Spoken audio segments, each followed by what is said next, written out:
Why do you care about what I'm doing with my life? I'm going to be talking about this in today's video.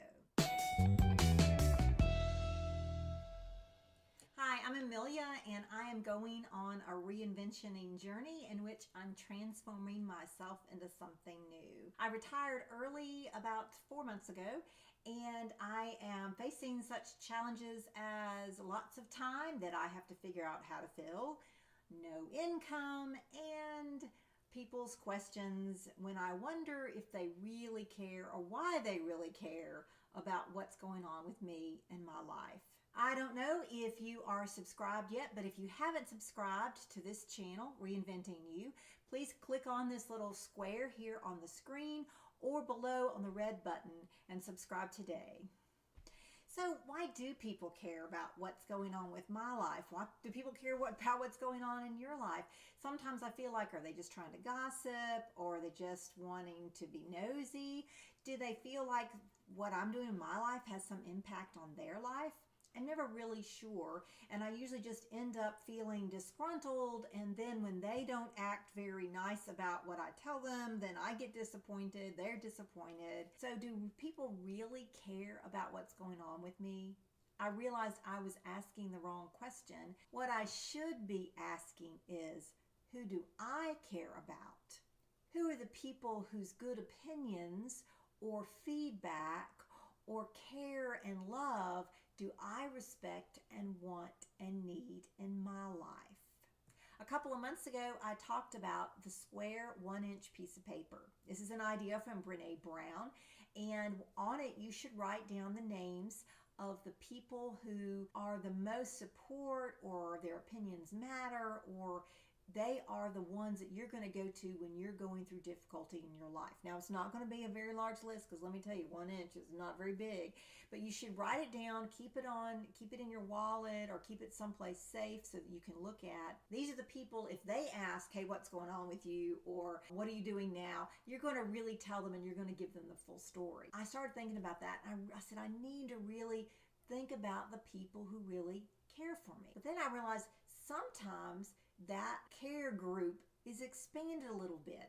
In other words, those people are going to be the ones that I would say, I'm trying to lose weight, or I'm going through a really rough time with my partner, or I'm having difficulty with my teenage child, or I'm reinventing my life.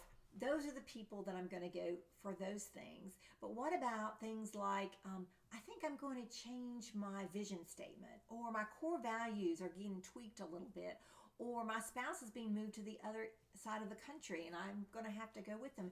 What if you have to, in your professional life or in working or in a business, you have an advisory board or a group of trustees or some group that is keeping you connected and accountable, and you have to go to them if there's some kind of business related concern. And if they ask what's going on with you, you do have to care and you have to respond.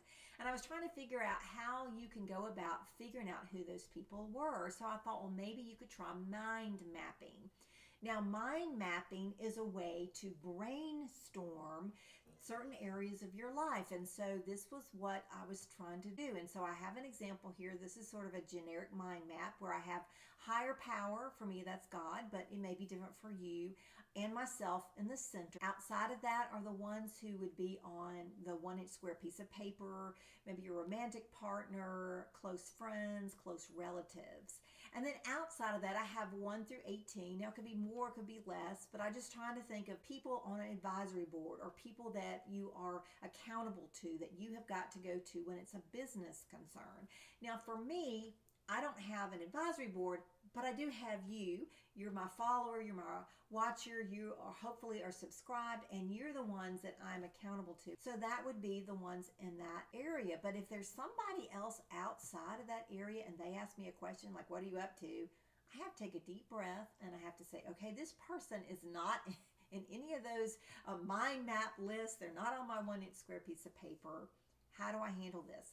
I have to think about what's the answer that I'm going to give them. And I've decided that for me, I have two answers. One is which I might say I'm still not sure what I'm going to be doing after retirement. I'm still exploring all my options and leave it at that. Or if I feel like it, I can say, well, one thing I am doing is I'm starting a vlog called Reinventing You. Would you like to see a link? But if they act like they don't approve or they don't understand, I'm not going to get upset or hurt because of it, because they're not the essential people in my life. Well, I hope this was helpful for you. I know that we all sometimes get questions and people want to know more than we're willing to share, and sometimes I tend to overshare. So maybe this will be helpful for you, even if you're not reinventing your life. If you haven't subscribed, please do so.